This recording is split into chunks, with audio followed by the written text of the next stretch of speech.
Can you tell me about this dresser?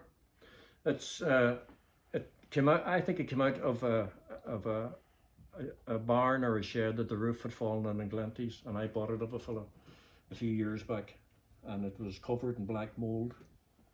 And I spent a bit of time scrubbing it and cleaning it and bleaching it, and it's a particularly nice dresser, you know, and very original. And I got it and brought it down here, because it fits with the house, and I think it's around the same age as the house as well, you know, which I think is pre-famine, you know. And was there any paint on it at all? There was no paint at all on it. No, it was bare timber.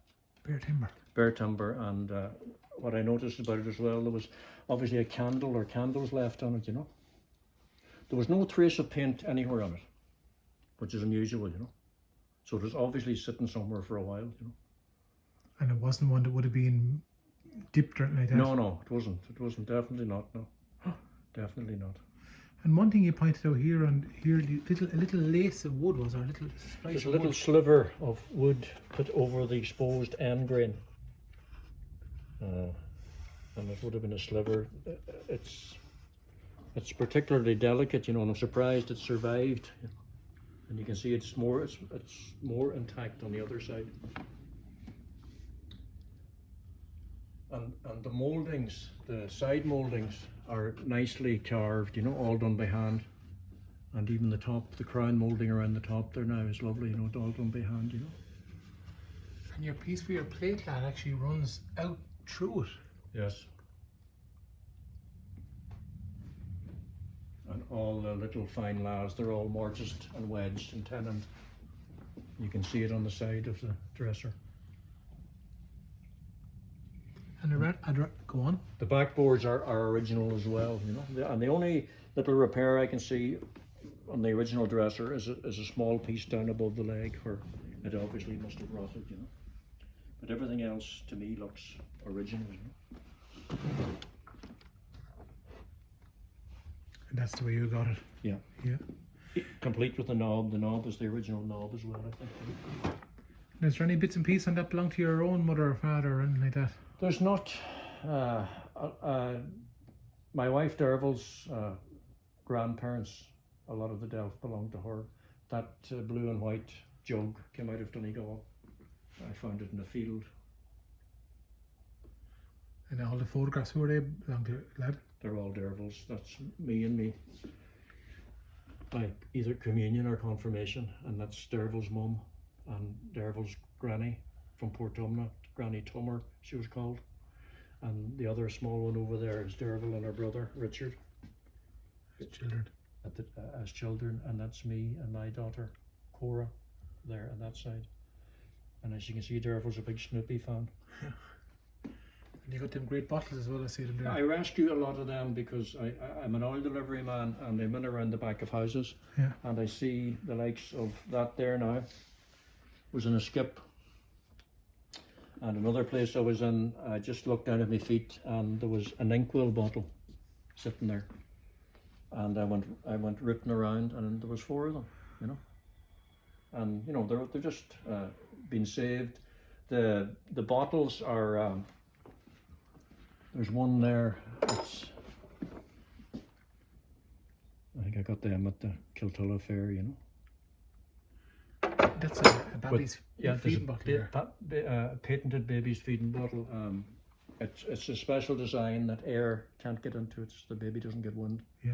It's a special patented design. That one was found as well, you know. It's a gorgeous dresser. Butter spades. They're not anybody's in particular, but they were picked up, you know. Butter paddles. I remember my granny had her own butter paddles, and she had her own stamp on them, you know, and she used to make country butter. Did not. Put the paddles and the stamp on it. And there will be a local shop in every townland. And I remember being sent as a young fella with a basket, £2 of country butter, a dozen of eggs, and a note, no money. And it was a barter arrangement. I came back with sugar and flour.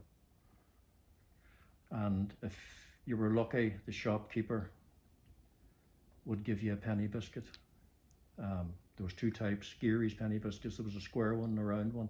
The round one maybe had 2 raisins in it.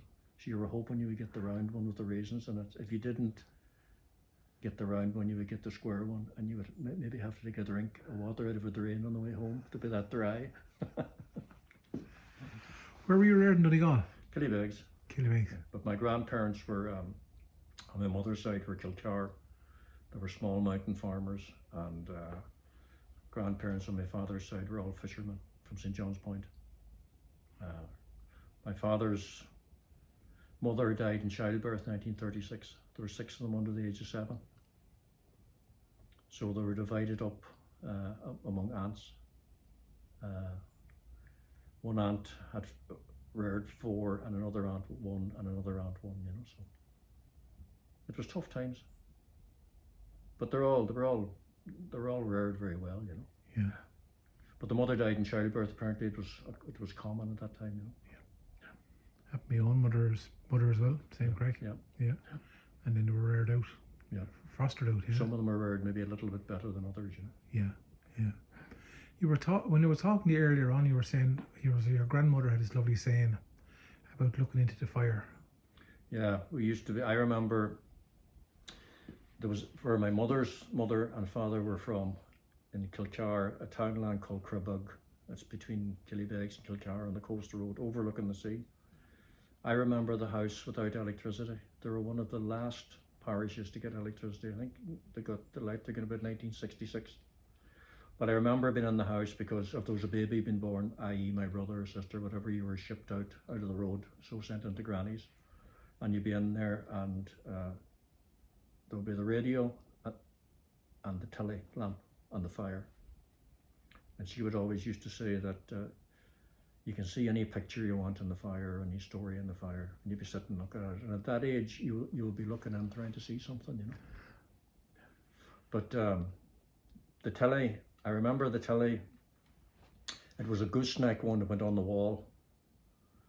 A lot of the ones down here in Galway are hung from the ceiling, you know, but this was a gooseneck one. And the mantle, what they let, I remember as a young fella, putting my finger on the mantle, and I put my finger through it, and I got a slap, and what was said to me is, "You'll never do that again."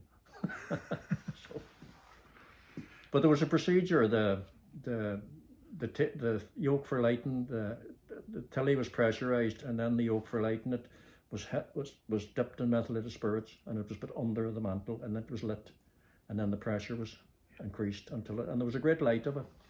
A white light, but there was a hiss, a steady hiss all the time of the vaporized kerosene going up the gooseneck, you know. And neighbours would call around to tell stories, and they would sit till it was nearly pitch black before the telly would be lit, you know, to save it, you know. And there'd be maybe a bottle of Guinness or a few bottles of Guinness, and they would tell stories and yarns, you know, and then it'd be bedtime. And then when they got the electricity, there was an uncle who was in America sent money home to buy a television, a black and white television. But the telly was only ever switched on for the news, 6 o'clock and at 9 o'clock, and it was switched off straight away to save it, just in case it would wear out, you know. It was only put on for the news and the weather at 6 and at 9. It wasn't switched on any other time. That went on for a couple of years, I'd say, did it? It went on for years, yeah. God. You know, but that's just the way they were. They were used to. They didn't need to be sitting watching telly. You know, all they wanted was the news. That's all. You know. Yeah. And I used to remember my granny she'd be waiting on the postman in the morning because he would have all the news with him of what was going on, and if it was something that they didn't want me to hear, it was all in Irish. But if it was only ordinary news, then it was in English, you know. So you knew when it was in Irish that though you were cocking your ear to see could you make out a few words, you know. So she'd fluent Irish as well? Yeah. Oh, she's fluent Irish. She came from Glenties. She was fluent Irish, you know. Did you have a dresser at home? I remember there was a dresser in the barn. They must have took it out of the house and it was put into the barn. But the barn would have been a house originally as well. There would have been a couple of families there, you know. It was a big house. There was a 2-story house. My great grandmother's people were they were McFaddens, the McFadgeons, and she was Catherine McFadden, or Kitty John War, they called her. named after her grandfather, because there were other Catherine McFaddens. So she was Kitty John Moore. And Donegal, you have your Donegal name, you know. Because a lot of the names were similar. They were identified, they called them after their father or grandfather. So my grandfather's mother's father's people were the John Pats. What Haggertys you use were the John Fats. Oh, we know you now, you know. And they were actually called the John Pat Appies. And we couldn't figure out what the Appy was, but my great-great-grandmother was Abby. So John for my grandfather, Pat for my great-grandfather. And my great-great-grandfather was also Pat, so you couldn't be John Pat. So it went to the great-great-grandmother. Did you go your way to get a Donegal one? No, I didn't. No, it just came to me. You know, it was meant to be. You know. So. Brilliant. And the fellow that sold it to me, he just wanted. He didn't want it a quick sale. He asked me was he interested in it, and I said, yeah, sure. And I think €80. Yeah, but it was again. It was in the States. It was in, but it was solid. You know, I could tell it was solid. But it was black though, dirt. It was black with mould. That's what. But there was not a spit sign of a trace of any paint on it, and there's no way it would have been dipped or anything, you know. Brilliant. Gorgeous.